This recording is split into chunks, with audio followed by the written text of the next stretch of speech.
আসসালামু আলাইকুম। কেমন আছো তোমরা? আশা করি ভালো আছো। আমি আবারও তোমাদের মাঝে চলে আসলাম একটি নতুন গল্প এবং একটি নতুন ড্রয়িং নিয়ে। তো চলো, এত বকবক না করে গল্প শুরু করা যাক। আজকে আমি তোমাদের এমন একজন মানুষের গল্প শোনাবো যাকে বর্তমান বিশ্বে সকলেই চেনে, এবং যে মানুষটি বর্তমান বিশ্বে অনেকেরই ভালোবাসার একজন মানুষ। আর সেই মানুষটি আর কেউ না, সে হচ্ছে আমাদের বিটিএস মেম্বার কিম তাইয়ং। আমি জানি যারা যারা বিটিএস আর্মি আছো, আজকের আমার এই গল্প, আমার এই ড্রয়িংটি তোমাদের কাছে খুব ভালো লাগবে। কিম তাইয়ং হচ্ছে বিটিএস এর একজন অন্যতম মেম্বার। সে 30শে ডিসেম্বর 1995 সালে সাউথ কোরিয়ার দেগু শহরের সিও জেলায় একটি দরিদ্র পরিবারে জন্মগ্রহণ করে। তার বাবা ও মা দুজনেই কৃষক ছিলেন। কিম জিয়ংজি নামে তার এক ছোট ভাই এবং কিম ইয়ুংজি নামে তার একজন ছোট বোন রয়েছে। তার বাবা মা কৃষক হওয়ায় শৈশবের বেশিরভাগ সময়টাই কাটে তার দাদির সাথে, যার ফলে তার দাদির সাথে তার ভালো বন্ধুত্বপূর্ণ সম্পর্ক গড়ে ওঠে। কিন্তু নিয়তির কাছে হার মেনে ভিয়ের 14 বছর বয়সে তার দাদি মারা যান, যার ফলে সে মানসিকভাবে অনেকটা ভেঙে পড়েন এবং নিজেকে খুব একা মনে করতে থাকে। একবার আর্মিরা তার এই বিষণ্ণতার কারণ জানতে চাইলে সে এক লাইভে বলে, কিছুদিন আগে আমার দাদি আমাদেরকে ছেড়ে না ফেরার দেশে চলে যান। সে আরো বলে, তিনি আমার কাছে খুবই মূল্যবান ছিলেন।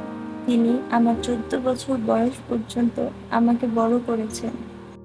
তিনি এমন একজন মানুষ ছিলেন যাকে আমি আমার কষ্টগুলো শেয়ার করতে পারতাম। এমনকি আমি কি খেতে চাই, আমি কি পড়তে চাই, আমি কি ভালোবাসি, সবকিছুই তার কাছে শেয়ার করতে পারতাম, এবং সেও সেগুলো খেয়াল রেখে আমার পছন্দের কাজগুলোই করতেন।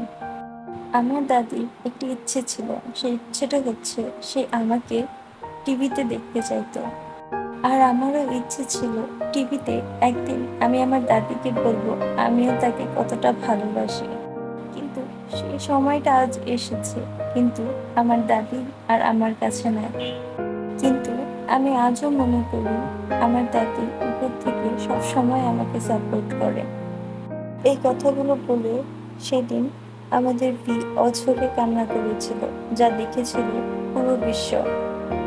যাই হোক, এবার আসি বিয়ের পড়াশোনার বিষয়। ভি চ্যাংনাম নামক এক হাই স্কুল থেকে পাশ করার পর কোরিয়ান আর্ট স্কুলে ভর্তি হয়।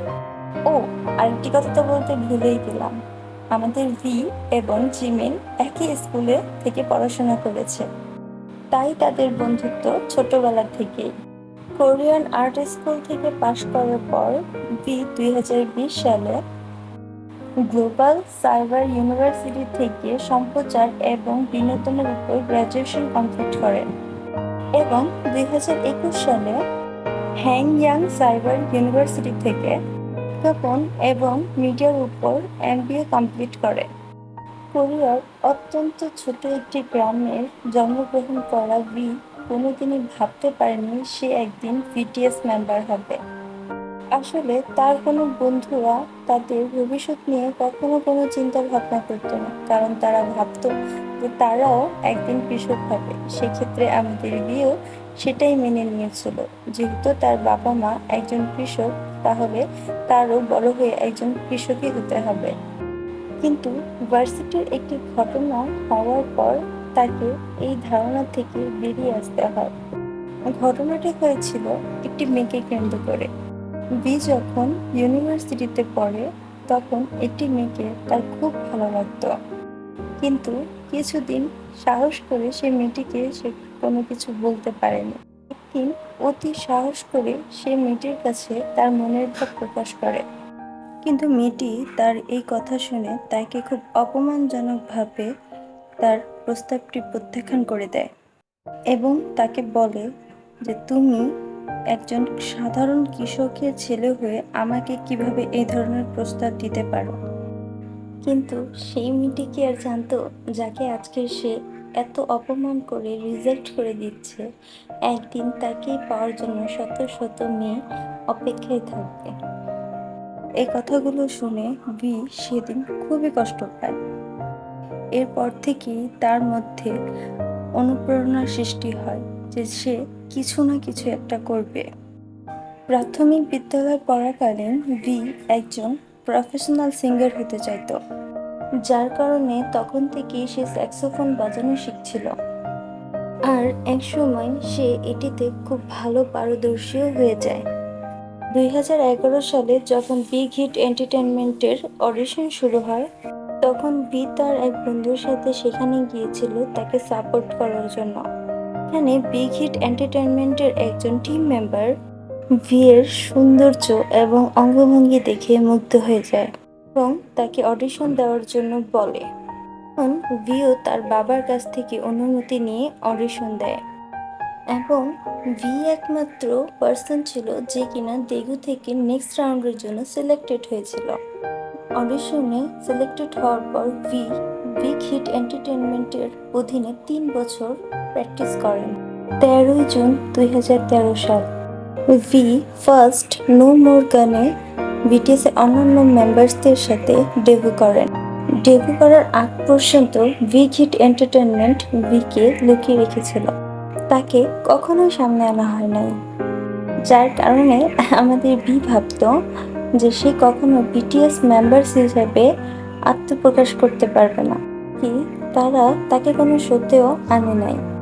এই কারণে ভিকে একজন সিক্রেট মেম্বার হিসেবেও বলা হয়ে থাকে।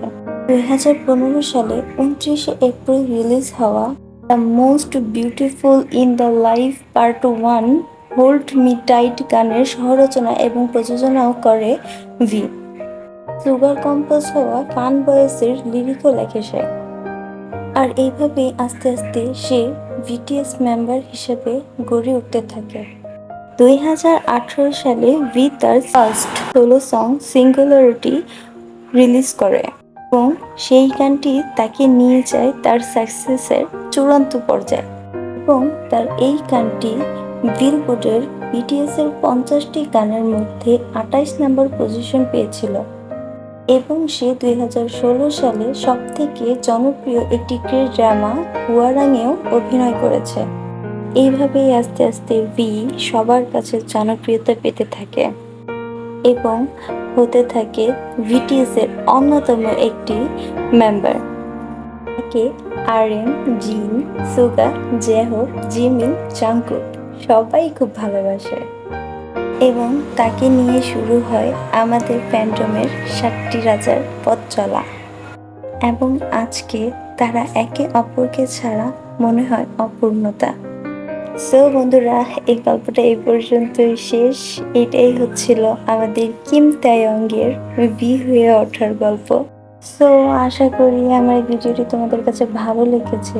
যদি আমার ভিডিওটি তোমাদের কাছে ভালো লেগে থাকে তাহলে প্লিজ ভিডিওটিতে একটি লাইক করে দিও এবং পরবর্তী ভিডিও পাওয়ার জন্য চ্যানেলটিকে সাবস্ক্রাইব করে দিও। তো আজকের মতো এখানেই বিদায় নিচ্ছি। আল্লাহ বাঁচিয়ে রাখলে নেক্সট আরেকটা ভিডিও নিয়ে আসবো শুক্রবারে। আল্লাহ হাফেজ, টাটা।